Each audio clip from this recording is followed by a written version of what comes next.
안녕하세요. 법무사의 모든 것의 류홍석 법무사라고 합니다. 자, 오늘은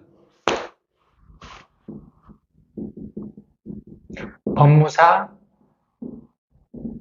시험에 대해서 전반적으로 한번 살펴보도록 할게요. 자, 제가 현재 법무사업을 영위하면서 그리고 법무사 학원에서 또 강의도 하고 있죠. 또 아시는 분 아시겠지만. 자, 그렇기 때문에 좀 여러분들 법무사 시험에 관심 있으신 분들을 위해서 구체적인 것, 뭐 1차 공부 방법이라든지 2차 공부 방법이라든지 그리고 어떤 책을 추천하는지 이런 거에 대해서는 앞으로 다른 영상을 통해서 설명해 드리도록 하고요. 오늘은 법무사 시험과 관련해서 첫 번째 시간으로 전반적인 법무사 시험이란 것이 어떻게 구성되어 있고 배점이 또 어떻게 되어 있는지 이거에 대해서 한번 간략하게 살펴보는 시간을 가져보도록 하겠습니다. 자, 법무사 시험은 크게 1차와 그렇죠? 2차로 나눠져 있습니다. 그렇죠? 자, 1차는 몇 과목이죠? 어마무시하죠? 8과목입니다. 그렇죠? 대한민국 모든 전문직 시험 중에서 1차 과목 수가 가장 많고요. 물론 2차까지 합쳐도 과목 수로만 따지면 가장 많습니다. 자, 2차 같은 경우도 7과목이죠. 물론 7과목이라고 하긴 하지만 중복되는 과목이 있긴 하지만 1차는 2차는 별개죠. 왜 그렇죠? 1차는 잘 아시다시피 객관식이고요. 그리고 각 과목 단 괄학을 맞으면 안 되죠. 괄학 기준 점수가 몇 점이죠? 40점 이상. 모든 과목이 40점 이상은 돼야 되고요. 그렇죠. 그 중에서 몇 명을 뽑습니까? 여러분, 법무사 시험은 또 다른 모든 전문 자격자 시험 중에서 가장 적은 수의 숫자를 뽑죠. 아무래도 그 변호사와 업무가 겹치는 부분이 많다 보니까 변호사 수가 워낙 많다 보니까 아무래도 법무사 그 합격자 수를 많이 못 늘리게 하는 경향이 있습니다. 그렇기 때문에 작년에 조금 늘었죠. 10명. 그래도 뭡니까? 총 130명입니다. 최종 합격자 수는. 1차 때 몇 명을 뽑냐면 그 3배, 390명을 뽑습니다. 그리고 그 다른 전문 자격자 시험 중에서 1차를 상대평가로 보는 시험이 몇 개 안 돼요. 그렇죠? 일단 뭐 변호사 시험, 그리고 변리사 시험, 그리고 바로 법무사 시험입니다. 뭐 제가 혹시 다른 전문 자격사 중에서도 상대평가로 보는 시험이 있는지 모르겠지만 혹시 제가 실수로 빠뜨렸다면 죄송하고요. 일단 제가 알고 있기로는 뭐 세무사라든지 뭐 회계사, 뭐 노무사 이런 시험들은 전문 자격 시험들은 1차를 절대평가로 뽑는 걸로 저는 알고 있습니다. 혹시 제가 좀 실수한 부분이 있었다면 예, 죄송하다고 사과드리고요. 아무튼 1차 시험부터 상대평가로 뽑습니다. 즉 390명을 뽑아요. 절대평가가 아니라. 그 과목은 어떻게 되어 있냐면 1교시, 그리고 2교시, 그리고 3교시, 그리고 4교시로 나눠져 있습니다. 1교시에는 헌법이라는 과목을 보고요. 그 다음에 상법이라는 과목을 봅니다. 배점이 나눠져 있어요. 똑같지가 않아요. 헌법은 몇 점? 40점. 상법은 몇 점? 60점. 그리고 2교시에는 바로 대망의 뭡니까? 가장 뭐 법무사뿐만 아니라 변호사 시험도 마찬가지고요. 그리고 민법이 정말 많은 비중을 차지하고 있죠. 그렇죠? 뭐 변리사 시험도 마찬가지고 민법이 있는 전문 자격증 시험 같은 경우는 가장 중요한 법이죠. 민법입니다. 무려 1차 때 배점이 80점입니다. 그럼 이 80점이랑 같이 보는 과목이 도대체 뭐냐? 흔히 가등법이라고 줄여서 얘기하는데요. 가족, 관계, 등록에 관한 법률이에요. 요거는 20점을 차지하고 있습니다. 제가 1차 시험 공부 방법에 대해서 구체적으로 나중에 설명드릴 텐데요. 가볍게 터치하면 배점이 이렇다 보니까 이 가족관계 등록 법률이 만만하지 않거든요. 배점은 낮은데 양이 좀 많아요. 그러니까 양은 적은데 공부하기가 좀 까다로워요. 그래서 이 부분을 그냥 한 번으로 찍는 것도 수험 전략이긴 합니다. 예, 수험 전략이긴 해요. 가성비가 떨어진다 그러죠. 우리가 흔히 공부한 만큼 점수가 안 나오는. 그래서 가감하게 뭐예요? 한 번으로 찍겠다. 실제 공부했을 때보다 한 번으로 찍었을 때 점수가 더 잘 나온다는 사람들도 꽤 많습니다. 그래서 민법은 워낙 중요하다 보니까 1차 때부터 배점이 뭡니까? 80점입니다. 80점. 그리고 상교시 때는 정말 어려운 과목이죠. 민사집행법입니다. 법무사만 필수 과목으로 들어가 있어요. 제가 알기로는 변호사 시험 같은 경우는 이게 선택 과목이고 하기 때문에 너무 어려워서 이 과목을 택하는 수험생은 거의 없다라고 저는 알고 있습니다. 알고 있는 게 아니라 실제 그렇습니다. 실제 그래요. 근데 우리는 피해갈 수가 없어요. 필수 과목이고 봐야 돼요. 이걸 포기하겠다? 어떻게 포기해요? 이게 배점이 몇 점입니까? 무려 70점입니다. 포기할 수가 없어요. 그리고 실무 나와서도 우리는 집행을 또 많이 해야 되기 때문에 또 공부를 해놓으면 좋긴 한데 공부할 때 너무 힘들어요. 너무 힘듭니다. 솔직히 법 중에서는 가장 어려운 법이긴 해요. 양도 정말 많고요. 실제 민법은 양이 많죠. 중요하죠. 근데 재밌어요. 재밌다고 생각하시는 분들이 상당히 많습니다. 하지만 민사집행법은 물론 민사집행법을 재밌다라고 생각하시는 분들도 계시겠지만 제가 알기로는 대부분 정말 공부할 때는 힘들어요. 정말 공부할 때는 힘듭니다. 힘든 과목이고요. 민사집행법이랑 같이 보는 과목이 상업등기법 및 비송사건 절차법이라고 합니다. 요게 이제 30점 이렇게 돼 있어요. 요것도 한 번으로 찍는 전략을 삼는 수험생도 예전에는 있었어요. 근데 올해가 지금 2022년이죠. 2021년부터 1차 시험 시간이 좀 늘어났어요. 조금 늘어났습니다. 그래서 시간이 늘어나기 전에는 워낙 시간이 없다 보니까 대부분 이걸 한 번으로 찍는 사람들이 많다 보니까 그래도 괜찮았지만 시험 시간이 좀 늘어났기 때문에 요거는 찍는 거는 조금 위험합니다. 이건 공부하셔야 하는 게 훨씬 나아요. 이 가족 관계에 관한 등록에 관한 법률처럼 까다롭진 않아요. 요 부분이랑 많이 겹치거든요. 상법이랑. 그래서 서로 시너지 효과도 있고, 요거는 공부한 만큼 점수가 또 나와요. 나중에 또 그 공부하는 방법 영상을 찍을 때 자세하게 설명드리겠습니다.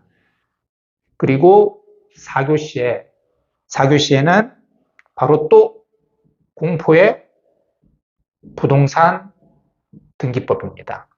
그리고 공탁법이에요.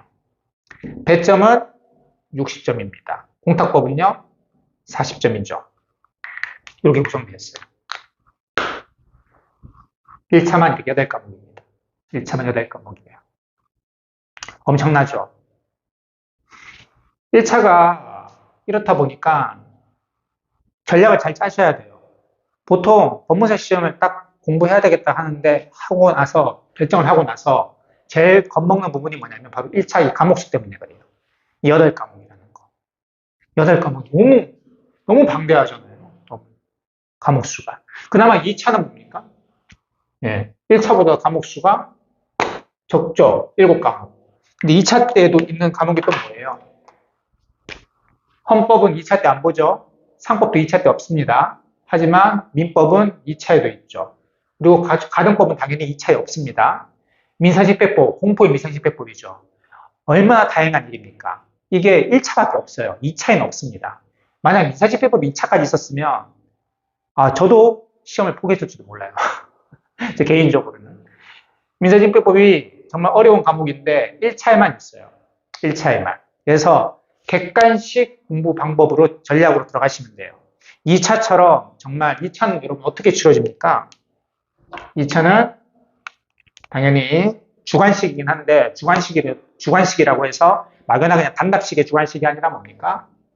사례, 논술 이런 식이죠. 이런 식입니다. 이것도 뭐예요? 과락이 있습니다. 40점 이상 나와야 돼요. 그리고 몇 명 뽑아요? 상대평가로 130명 딱 끊어버립니다. 130명 딱 끊어버려요. 130명 딱 끊어버립니다. 그래서 민사집행법은 또 겹치죠. 아니, 민사집행법은 1차에만 있죠. 다행히 있고요. 상업등기법 및 비송사건 절차법도 1차 때만 보시면 됩니다. 부동산 등기법 당연하겠죠. 요거는 2차까지 있습니다. 2차까지 있어요. 공탁법도 1차만 있습니다. 즉 민법 그리고 부동산 등기법. 요거는 뭡니까? 2차에도 있어요. 이건 2차에도 있습니다. 자, 1차는 이렇게 구성되어 있다라는 거. 그리고 각기 어떤 식으로 공부를 하고 어떤 식으로 수험 전략을 짜야지 최단기로 합격할 수 있는지 그거에 대해서는 제가 다른 영상들을 통해서 차근차근 교재 추천도 마찬가지입니다. 차근차근 다른 영상들을 최대한 빠르게 촬영해서 올리도록 하겠습니다.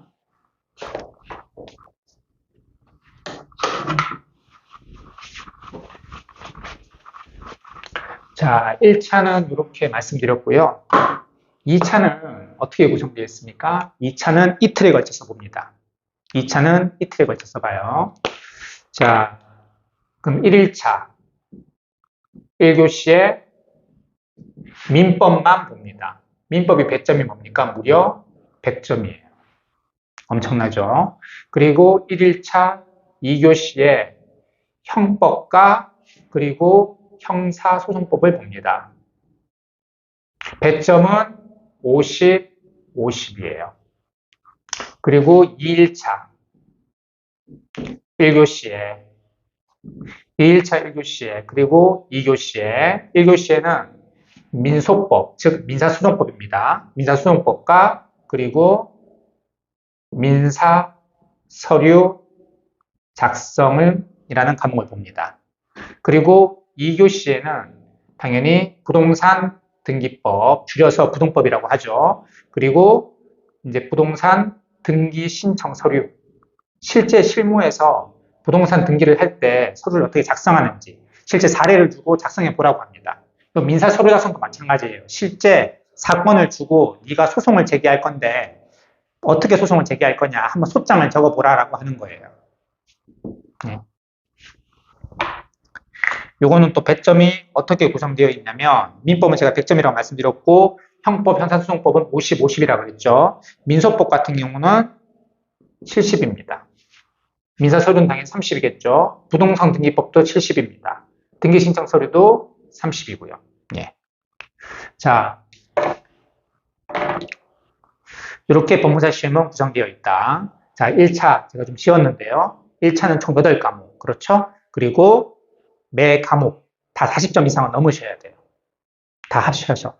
물론 그 1교시에 보는 과목 합쳐서 100점 기준으로입니다. 100점 기준으로. 100점, 이 두 과목을 합쳐서 100점 기준으로 40점 이상 넘어야 되는 거예요. 한 과목 40점 이상이 아니라 1교시에 같이 보는, 2교시에 같이 보는, 3교시에 같이 보는, 4교시에 같이 보는 과목들 합쳐서 100점을 기준으로 40점 이상만 넘으시면 됩니다. 그 중에서 390명, 최종 합격수 130명의 3배수 390명을 뽑습니다. 그렇게 뽑아요. 지금 2022년 올해 1차 시험이 치러졌는데 그 합격 점수가 커트라인이 60점 되었죠. 60점 되었습니다. 보통 60에서 65 왔다 갔다 합니다. 100점 맞을 필요 없어요. 60에서 65입니다. 60에서 65예요. 참고로 지금 법무사 시험 같은 경우 올해 1차 그 지원생이 5,647명이라고 합니다. 전년도보다 약 750명이 증가됐어요.